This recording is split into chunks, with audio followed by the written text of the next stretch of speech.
Good evening money persons, welcome to 200 daily money show. మొన్నే start చేసినట్టు అనిపిస్తుంది daily money show.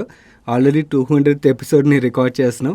Thank you. Actually ఇంత short టైంలో మన డైలీ మనీ షోకి ఇంత మంచి రెస్పాన్స్ ఇచ్చారు.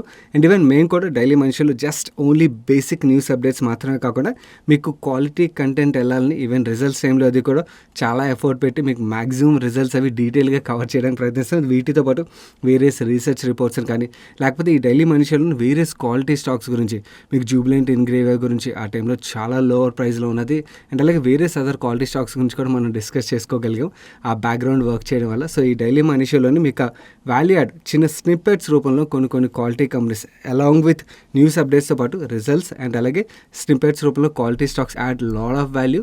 ఈవెన్ రీసెంట్ టైంలో కూడా కొన్ని ఏవైతే ఇంట్రెస్టింగ్ స్టాక్స్ అట్రాక్టివ్ వాల్యుయేషన్లో నాకు కనబడతాయో అలాంటి స్టాక్స్ అన్నిటి గురించి కూడా డిస్కస్ చేస్తుంటాను. సో ఈ డైలీ మనీ షోలోని ఇలా మేము మా తరపు నుంచి మీకు ఆ వాల్యూ యాడ్ చేయడానికి అయితే ప్రయత్నిస్తున్నాం. అండ్ మీ తరపు నుంచి కూడా చాలా మంచి రెస్పాన్స్ అయితే ఈ డైలీ మనీ షో వీడియోస్కి అయితే వచ్చింది. చాలా థ్యాంక్స్ ప్రతి ఒక్కరికి. అండ్ నాకు తెలుసు 200 డైలీ మనీ షో అనగానే మన సబ్స్క్రైబర్లో కొంతమంది స్పెషల్ అప్డేట్ కోసం వెయిట్ చేస్తుంటారని చెప్పి డెఫినెట్లీ మీకు ఒక మంచి స్పెషల్ వీడియోని అయితే తొందరలోనే రిలీజ్ చేస్తాను. ఐఎమ్ షూర్ మీకు చాలా వాల్యూ యాడ్ అయితే అవుతుంది. ముందుగా మనం మార్కెట్ అప్డేట్ చూసినట్టయితే ఈరోజు అక్రాస్ మార్కెట్లో చాలా మంచి రికవరీ కనబడింది. ఈరోజు సెషన్లో సెన్సెక్స్ 776 పాయింట్స్ పెరిగి 58,461 పాయింట్స్ దగ్గర క్లోజ్ అయినట్టయితే నిఫ్టీ 234 పాయింట్స్ పెరిగి 17,401 పాయింట్స్ దగ్గర క్లోజ్ అయింది. అండ్ ఈరోజు సెషన్లో mid cap index 1.14%, small cap index 0.86% పెరిగాయి. నెక్స్ట్ డిష్ టీవీ రిలేటెడ్గా బ్లూంబర్గ్లో ఒక న్యూస్ సర్క్యులేట్ అయింది. ఈ న్యూస్లో వీళ్ళు ఏం చెప్తున్నారంటే డిష్ టీవీలో మెజారిటీ స్టేక్ను పర్చేస్ చేయడానికి భారతీయ ఎయిర్టెల్ చూస్తున్నట్టుగా, అండ్ ఈ స్టేక్ పర్చేస్ రిలేటెడ్గా ఆల్రెడీ ఎస్ఎల్ గ్రూప్ ఫౌండర్ అయిన సుభాష్ చంద్ర గారికి each share 20 rupees per share వీళ్ళు ఆఫర్ చేసినట్టుగా చెప్తున్నారు. 5.93% స్టేక్ని ప్రమోటర్ గ్రూప్ దగ్గర నుంచి కొనుక్కోవడానికి. బట్ సుభాష్ చంద్ర గారు భారతీయ ఎయిర్టెల్ ఇచ్చిన ఈ ఆఫర్ని అయితే ఇప్పటివరకు యాక్సెప్ట్ చేయలేదు అని వీళ్ళ సోర్సెస్ బట్టి ఇన్ఫర్మేషన్ వచ్చినట్టుగా బ్లూంబర్గ్ వాళ్ళు రిపోర్ట్ చేస్తున్నారు. అండ్ ఇన్ఫాక్ట్ ఈరోజు morning 4.35 million dish TV shares bulk deal ద్వారా ఎక్స్చేంజ్ అయినట్టుగా వీళ్ళు రిపోర్ట్ చేస్తున్నారు. సో ఈ బల్క్ డీల్లో బయర్స్ అండ్ సెల్లర్స్ ఎవరైతే ఉన్నారో వాళ్ళ పేరు మనకి నైట్కి వస్తుంది. ఇది డిష్ టీవీ రిలేటెడ్గా బ్లూంబర్గ్ రిపోర్ట్ చేసిన న్యూస్. వేరే సెకండ్ హాఫ్లో సిఎన్బిసి టీవీ 18 నుంచి ఒక అప్డేట్ వచ్చింది. వీళ్ళు ఏం చెప్తున్నారంటే మీడియాలో ఏదైతే భారతీయ ఎయిర్టెల్ ట్రాన్సాక్షన్ రిలేటెడ్గా రిపోర్ట్స్ వస్తున్నాయో దాని గురించి మాకు ఐడియా లేదని డిష్ టీవీ చెప్పినట్టుగా సిఎన్బిసి టీవీ 18 వాళ్ళు రిపోర్ట్ చేస్తున్నారు. ఈ న్యూస్ ఫ్లోస్ ఈరోజు సెషన్లో డిష్ టీవీ స్టాక్ 5% సర్క్యూట్లో లాక్ అయిపోయింది. నెక్స్ట్ ఈరోజు ఇథనాల్ రిలేటెడ్గా 2 అప్డేట్స్ ఉన్నాయి. ఒకటి గ్లోబల్ స్పిరిట్స్ నుంచి వచ్చింది. గ్లోబల్ స్పిరిట్స్ వాళ్ళు ఏం చెప్తున్నారంటే ఓఎంసీస్ అంటే oil marketing companies like HPCL, BPCL, IOC ఏవైతే ఉన్నాయో ఇలాంటి ఆయిల్ మార్కెటింగ్ కంపెనీస్ ఆఫర్ చేసిన టెండర్స్ ఏవైతే ఉన్నాయో వీళ్ళు ఫ్లోట్ చేసిన టెండర్స్లో వీళ్ళు పార్టిసిపేట్ చేసినట్టుగా 12th నవంబర్ రోజున.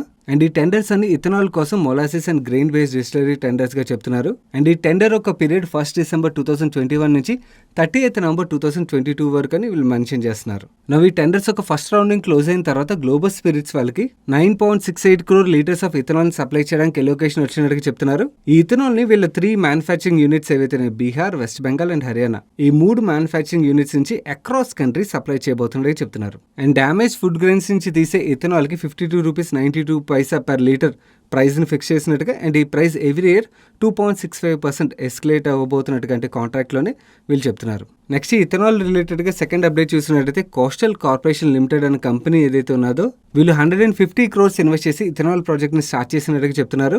ఈరోజు ఈ ప్రాజెక్ట్కి భూమి పూజ ఒడిశా ఒక చీఫ్ మినిస్టర్ నవీన్ పట్నాయక్ గారు చేసినట్టుగా వీళ్ళు మెన్షన్ చేస్తున్నారు. ఈ కోస్టల్ కార్పొరేషన్ లిమిటెడ్ ఒక subsidy company coastal Biotech private limited అనే కంపెనీ ఏదైతే ఉన్నదో ఈ కంపెనీ 30 acres ల్యాండ్లోని 1,98,000 KLPD కెపాసిటీతోని ఈ ఇథనాల్ ప్రాజెక్ట్ని సెటప్ చేయబోతున్నట్టుగా, అండ్ ఈ ప్రాజెక్ట్ మార్చ్ 2023 కల్లా కమర్షియల్ ప్రొడక్షన్ స్టార్ట్ చేయబోతున్నట్టుగా చెప్తున్నారు. నెక్స్ట్ ఈరోజు సిఎన్బిసి అవార్డ్స్ న్యూస్ యాంకర్ నుంచి ఒక ట్వీట్ వచ్చింది. ఆయన ఏం చెప్తున్నారంటే నైకా వాళ్ళ బ్రిక్ అండ్ మోటార్ స్టోర్స్ ఏవైతే అంటే వీటిని ట్రిపుల్ చేయడానికి ప్లాన్ చేస్తున్నట్టుగా, అంటే 300 స్టోర్స్కి ఇంక్రీజ్ చేయడానికి ప్లాన్ చేస్తున్నట్టుగా ఆయన చెప్తున్నారు. అండ్ ఇన్ఫాక్ట్ నైకా ఐపీఓ టైంలో మీకు గుర్తున్నట్టయితే ఫాల్గుని నాయర్ గారు మల్టిపుల్ ఇంటర్వ్యూస్లోని ఆవిడ క్లియర్లీ మెన్షన్ చేశారు వాళ్ళ ఏవైతే బ్రిక్ అండ్ మోటార్ స్టోర్స్ ఉంటే వాటి యొక్క నెంబర్ని ఎక్స్పాండ్ చేయబోతున్నట్టుగా ఆ ప్రాసెస్ స్టార్ట్ చేసినట్టుగా మనం అర్థం చేసుకోవచ్చు ఇప్పుడు అప్డేట్ బట్టి. నెక్స్ట్ నేను ఈ వీడియో రికార్డ్ చేసే టైంకి స్టార్ హెల్త్ ఐపీఓ వాళ్ళ ఇష్యూ సైజ్లోని జస్ట్ 79% మాత్రమే సబ్స్క్రైబ్ అయింది. అండ్ ఈ ఐపీఓ ఒక టైంని హెచ్ఎన్ఏ కేటగిరీకి 6 PM వరకు, రీటైల్ కేటగిరీకి 7 PM వరకు ఎక్స్టెండ్ చేసినట్టుగా సిఎన్బిసి టీవీ 18 నుంచి అప్డేట్ వచ్చింది. ఒకవేళ ఈ ఐపీఓ ఫెయిల్ అయినట్టయితే పరిస్థితి ఏంటంటే యాజ్ పర్ సెబీ రెగ్యులేషన్ మన ఇండియాలో ఉన్న ఐపీఓస్ ఏవైతే ఉంటాయో వాటి యొక్క ఇష్యూ సైజులోని మినిమం 90% అయితే సబ్స్క్రైబ్ అవ్వాలి. 90% కన్నా బిలో సబ్స్క్రైబ్ అయినట్టయితే మన డబ్బులు ఏవైతే ఉంటాయో మనం ఐపీఓకి అప్లై చేసి ఉంటాం కదా, అవన్నీ రిలీజ్ అయిపోతాయి, ఆటోమేటిక్గా మనకి రిఫండ్ అయిపోతాయి. నా ఐపీఓ అండర్ సబ్స్క్రిప్షన్ కేసులో మేనేజ్మెంట్ ముందుండే ఆప్షన్స్ ఏంటంటే బేసికలీ వాళ్ళు ఏదైతే ప్రైస్ బ్యాండ్ ఫిక్స్ చేశారో ఆ ప్రైస్ బ్యాండ్ని లోవర్ చేసి మళ్ళీ ఆఫర్ చేస్తారన్నమాట. అంటే మనకి ఏదైతే ప్రైస్ బ్యాండ్ ఆఫర్ చేస్తారో దాన్ని ఇంకొంచెం తగ్గించి మనకు ఆఫర్ చేస్తారు. సో దట్ వాళ్ళు ఇంకొంచెం ఎవరైతే ఇన్వెస్టర్స్ వాల్యుయేషన్స్ పరంగా అవాయిడ్ చేసి ఉంటారో ప్రైస్ తగ్గించినప్పుడు వాల్యుయేషన్ కొంచెం అట్రాక్టివ్ అవుతుంది కాబట్టి అలాంటప్పుడు వాళ్ళు ఇంట్రెస్ట్ చూపించే ఆప్షన్ ఉంటుంది కాబట్టి సో అలా ప్రైస్ బ్యాండ్ని రెడ్యూస్ చేసి ఆఫర్ చేస్తారు. ప్రీవియస్గా ఎప్పుడైనా ప్రైస్ బ్యాండ్ రెడ్యూస్ చేసిన కేసులు ఉన్నాయా అంటే నాకు గుర్తున్నంత వరకు మన ఇండియాలో అయితే నేను ఇప్పటివరకు వెళ్ళలేదు. మేబీ నాకు తెలియక ముందు జరిగి ఉండొచ్చు. బట్ ఇంటర్నేషనల్ మార్కెట్స్లో నేను విన్నాను, గూగుల్ ఐపీఓకి వచ్చినప్పుడు గూగుల్ మీద అంటే వాళ్ళ బిజినెస్ మోడల్ మీద ఎవరికి కాన్ఫిడెన్స్ లేదన్నమాట. సో ఆ టైంలోనే ఐపీఓకి అస్సలు సబ్స్క్రిప్షన్ రానప్పుడు వాళ్ళ ప్రైస్ బ్యాండ్ ఏదైతే ఉంటుందో ఆ ప్రైస్ బ్యాండ్ని $135 నుంచి $85కి రెడ్యూస్ చేశారు. అలా చేసిన తర్వాతే ఐపీఓ ఫుల్లీ సబ్స్క్రైబ్ అయింది. అండ్ మన ఇండియా విషయంకి వచ్చినట్టయితే నాకు గుర్తున్నంత వరకు రీసెంట్ కేసు చెప్పాలంటే ఐసీసీ సెక్యూరిటీస్ ఉన్నది కదా, వాళ్ళ ఐపీఓకి వచ్చినప్పుడు యాక్చువల్లీ ఐపీఓ ఫెయిల్ అవ్వలేదు. బట్ కానీ ఐపీఓకి రెస్పాన్స్ బాగా వీక్గా వచ్చేసరికి గ్రూప్ కంపెనీస్ ఏవైతే ఉంటో చాలా వరకు గ్రూప్ కంపెనీస్ సపోర్ట్ చేసి కొంచెం వరకు ఐపీఓని అయితే సేవ్ చేయగలిగాయి. ఇలాంటి కేసు హిందుస్థాన్ ఏరోనాటిక్స్ లిమిటెడ్ కేసులో కూడా జరిగింది. ఆ ఐపీఓ కూడా డిమాండ్ చాలా తక్కువగా ఉండేసరికి లాస్ట్ మూమెంట్లోని ఎల్ఐసి ఐపీఓని సబ్స్క్రైబ్ చేద్దామని డిసైడ్ అయింది. అండ్ ఎల్ఐసి సబ్స్క్రైబ్ చేసిన తర్వాత ఆ 90% అబౌవ్ క్రాస్ అయ్యి దాన్ని హెచ్ఏఎల్ కూడా ఐపీఓ ప్రాసెస్ని కంప్లీట్ చేయగలిగింది. అండ్ ఫెయిల్ అయిన ఐపీఓస్ గురించి మాట్లాడుకోవాలంటే నాకు రీసెంట్గా గుర్తొస్తుంది యాంథనీ వెస్ట్ ఐపీఓ. వీళ్ళు ఎస్బీఐ కార్డ్స్ ఐపీఓ వచ్చినప్పుడు సిమిలర్ టైంలోనే వచ్చారు, కోవిడ్ కన్నా ముందు. బట్ కానీ ఆ టైంలోనే వీళ్ళకి సబ్స్క్రిప్షన్ రాక ఫెయిల్ అయిపోయింది. దాని తర్వాత మళ్ళీ రీసెంట్గా ఐపీఓకి వచ్చారు కదా, సో అలా వచ్చి అప్పుడు ఫుల్లీ సబ్స్క్రైబ్ అవ్వగలిగింది ఐపీఓ. బట్ కానీ ఎప్పుడైతే కోవిడ్ కన్నా ముందు వచ్చారో ఆ టైంలో అయితే ఐపీఓ ఫెయిల్ అయింది. అండ్ మిగిలిన ఐపీఓస్ ఫెయిల్ అయినవి నాకు అంతగా గుర్తు రావట్లేదు, but there could be many IPOs fail అయ్యి ఉంటాయి. అండ్ వీళ్ళ దగ్గర ఇంకొక ఆప్షన్ కూడా ఉంటుంది. ఎవరైతే బుక్ రన్నింగ్ ఇన్వెస్ట్మెంట్ మేనేజర్స్ ఎవరైతే ఉంటారో వాళ్ళని ఏదైతే గ్యాప్ ఉన్నదో ఆ గ్యాప్ వరకు సబ్స్క్రైబ్ చేయమని రిక్వెస్ట్ చేయొచ్చు. అదొక ఆప్షన్ కూడా ఉంటుంది. లెట్స్ సీ ఏం జరుగుతుందో మనకి 7 o'clock తర్వాత తెలిసిపోతుంది. నెక్స్ట్ స్మార్ట్ బీటా ఫండ్స్ అంటే హై క్వాలిటీ స్టాక్స్లో ఇన్వెస్ట్ చేసే ఫండ్స్ ఏవైతే ఉంటాయో ఈ ఫండ్స్ ఒక టాప్ 10 స్టాక్స్ లిస్ట్ని మనీ కంట్రోల్ వాళ్ళు రిలీజ్ చేశారు. మీరు ఇక్కడ చూడొచ్చు ఐసీసీ ప్రుడెన్షియల్ నిఫ్టీ లో ఆల్టర్నేటివ్ 30 ఫండ్ ఏదైతే ఉన్నదో ఈ ఫండ్ ఒక పోర్ట్ఫోలియోలోని టాప్ 10 స్టాక్స్ ఇవి. అదే ఎస్బీఐ క్వాలిటీ ఈటీఎఫ్ విషయంకి వచ్చినట్లయితే వీళ్ళు హోల్డ్ చేసిన టాప్ 10 స్టాక్స్ ఇవి. సిమిలర్లీ ఎడిల్వైజ్ అండ్ నిపాన్ వాళ్ళ స్మార్ట్ బీటా ఫండ్స్లోని హోల్డ్ చేసిన స్టాక్స్ ఒక లిస్ట్ని మనీ కంట్రోల్ వాళ్ళు షేర్ చేశారు. ఈ ఇమేజెస్ మీకు మన టెలిగ్రామ్ ఛానల్లో షేర్ చేస్తాను. అండ్ అలాగే చాలా మందికి ఒక డౌట్ ఉంటుంది, ఏవైతే ఇండెక్స్లు ఉంటాయి ఇండెక్స్లోని స్టాక్స్ ఎంట్రీ ఎగ్జిట్ ఏదైతే జరుగుతుందో దాని యొక్క పారామీటర్స్ ఏవి ఉంటాయని. డిఎస్పీ మ్యూచువల్ ఫండ్ వాళ్ళు Nifty mid cap 150 quality 50 index ఏదైతే ఉంటుందో ఈ ఇండెక్స్లో స్టాక్ని ఏ ప్రాసెస్ ద్వారా సెలెక్ట్ చేస్తారు అండ్ ఏ ప్రాసెస్ ద్వారా రిమూవ్ చేస్తారన్న డీటెయిల్స్ కంప్లీట్ డీటెయిల్స్ ఒక పీడిఎఫ్ని షేర్ చేశారు. మనకు నేర్చుకోవడానికి చాలా హెల్ప్ఫుల్ అవుతుంది. అండ్ అలాగే వీళ్ళు వేరియస్ పారామీటర్స్ ఏ పారామీటర్స్ని క్రిటికల్గా చూస్తారు. ఈ క్వాలిటీ ఇండెక్స్లోనే ఏదైనా స్టాక్ని యాడ్ చేయాలంటే వాళ్ళు చెక్ చేసే క్రిటికల్ పారామీటర్స్ ఏవైతే ఉంటే వాటి యొక్క డీటెయిల్స్ కూడా షేర్ చేశారు. తప్పకుండా ఈ పీడిఎఫ్ని అయితే డౌన్లోడ్ చేసుకుని చూడడానికి ప్రయత్నించండి. Hardly it will take 15-20 minutes time. దీనివల్ల మనం యాక్చువల్లీ మన ఓన్ పోర్ట్ఫోలియోలో కూడా ఎటువంటి ఫిల్టర్స్ని అప్లై చేయొచ్చు అన్నది మీకు ఒక క్లారిటీ అయితే వస్తుంది. ఈ పీడిఎఫ్ని మీకు మన టెలిగ్రామ్ ఛానల్ అరౌండ్ 150కి షేర్ చేశాను. మీరు ఒకవేళ మన టెలిగ్రామ్ ఛానల్లో లేనట్టయితే టెలిగ్రామ్ యాప్ ఇన్స్టాల్ చేసుకుని మనీ పర్సన్ సెర్చ్ చేసినట్టయితే మీకు 2,90,000 పైన సబ్స్క్రైబర్స్ ఒక ఛానల్ కనబడుతుంది. అది మన official money purse Telegram channel. మీరు ఆ ఛానల్లోకి వెళ్ళి 150కి వెళ్ళినట్టయితే ఈ పీడిఎఫ్ డౌన్లోడ్ చేసుకోవచ్చు. ఒకవేళ ఈ వీడియోని మీరు ఎప్పుడైనా లేటర్ పాయింట్ ఆఫ్ టైంలో చూసినట్టయితే మీరు మన టెలిగ్రామ్ ఛానల్ ఫైల్ సెక్షన్లోకి వెళ్ళి కూడా ఈజీగా సెర్చ్ చేసి ఈ పీడిఎఫ్స్ని డౌన్లోడ్ చేసుకుని చూడొచ్చు.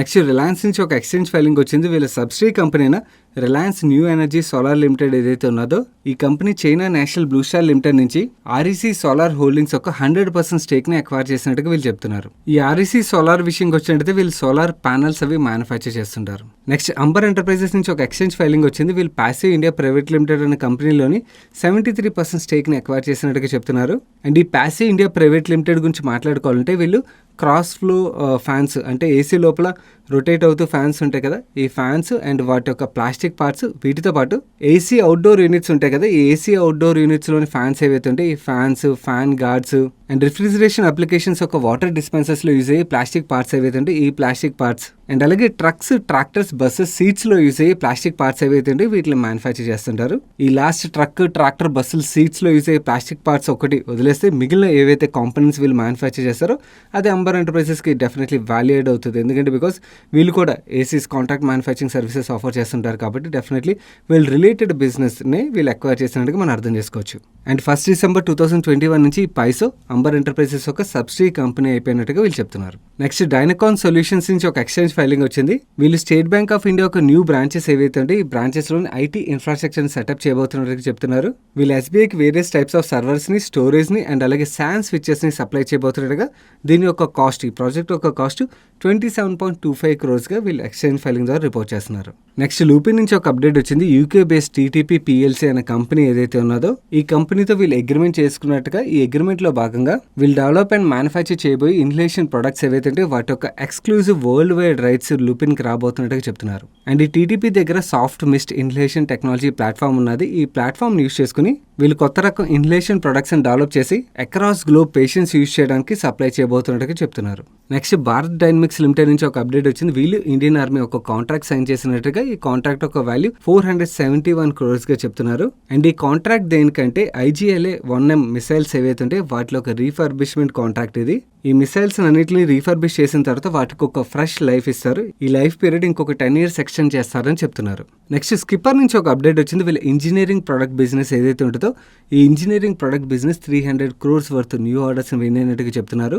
ఈ 300 crores లోని 185 crores order Latin America, middle east, west Asia and south Asia markets లో ఉన్న వేరియస్ T&D ప్రాజెక్ట్స్ యొక్క ట్రాన్స్మిషన్ టవర్ ఎక్స్పోర్ట్ ఆర్డర్ గా చెప్తున్నారు. అండ్ ఇంకొక 115 crores ఆర్డర్ విషయంకి వచ్చినట్టయితే ఇది కూడా ట్రాన్స్మిషన్ టవర్స్ రిలేటెడ్ ఆర్డరే, but power grid corporation of India ఉన్నది కదా, వాళ్ళ దగ్గర నుంచి వచ్చినట్టుగా మెన్షన్ చేస్తున్నారు. ఈ 300 కోట్ల ఆర్డర్ తో కలుపుకుని ఈ సంవత్సరంలో వీళ్ళకి 1300 కోట్ల పైన ఆర్డర్స్ వచ్చినట్టుగా చెప్తున్నారు. లాస్ట్ ఇయర్ తో కంపేర్ చేసి 160% పైన గ్రోత్ ఇది. ఈ మేజర్ ఆర్డర్ విన్ అప్డేట్ ఈ సెషన్ లో స్కిప్పర్ స్టాక్ 16% పైన పెరిగింది. నెక్స్ట్ రివోల్ట్ బ్రాండ్ తోని ఎలక్ట్రిక్ 2-wheeler సేల్ చేసే రతన్ ఇండియా నుంచి ఒక అప్డేట్ వచ్చింది.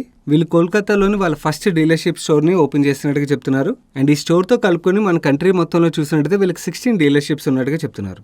నెక్స్ట్ L&T నుంచి ఒక అప్డేట్ వచ్చింది. వీళ్ళు US బేస్డ్ రెన్యూ పవర్ అనే కంపెనీతో పార్ట్నర్షిప్ అనౌన్స్ చేశారు. ఈ రెండు కంపెనీలు కలిపి గ్రీన్ హైడ్రోజన్ బిజినెస్ ని ఇండియాలో సెటప్ చేయబోతున్నట్టుగా చెప్తున్నారు. నెక్స్ట్ ఈరోజు సెషన్ లో ఫేమ్ ఇండస్ట్రీ స్టాక్ 3% పైన, గ్యాబ్రియల్ ఇండియా స్టాక్ 4.6% పైన పెరిగాయి కదా. దీనికి రీజన్ చూసినట్టయితే రూటర్స్ నుంచి ఒక అప్డేట్ వచ్చింది. ఓలా ఒక బుకింగ్స్ 10 lakh స్కూటర్స్ పైన క్రాస్ అయినట్టుగా చెప్తున్నారు. అండ్ ఓలా ఎలక్ట్రిక్ స్కూటర్స్ ఒక సేల్స్ పెరిగినట్టయితే వీళ్ళిద్దరు కూడా సేల్స్ పెరుగుతాయి కదా. అందుకని ఈరోజు సెషన్లోని ఈ రెండు స్టాక్స్ లో మనకి పాజిటివ్ బస్ కనబడింది. ఎందుకంటే వీళ్ళు ఓలాకి సప్లై చేస్తారు, మీకు తెలిసిందే. సో తెలిసిందే కాబట్టి రిపీట్ చేయట్లేదు. అండ్ అలాగే బ్లూంబర్గ్ క్విన్ నుంచి ఒక అప్డేట్ వచ్చింది. ఓలా నెక్స్ట్ ఇయర్ ఫస్ట్ హాఫ్లోని వాళ్ళ IPOని తీసుకురావడానికి ప్లాన్ చేస్తున్నట్టుగా చెప్తున్నారు. లెట్స్ సీ ఏ వాల్యుయేషన్లో వీళ్ళు IPOకి వస్తారు. That's it for today's daily మనిషి. గైస్ ఈరోజు డైలీ మనిషిలో షేర్ చేసిన అప్డేట్స్ మీకు హెల్ప్ఫుల్ అయ్యి ఇప్పటివరకు వీడియోని లైక్ చేయనట్టయితే వీడియోని తప్పకుండా లైక్ చేయండి.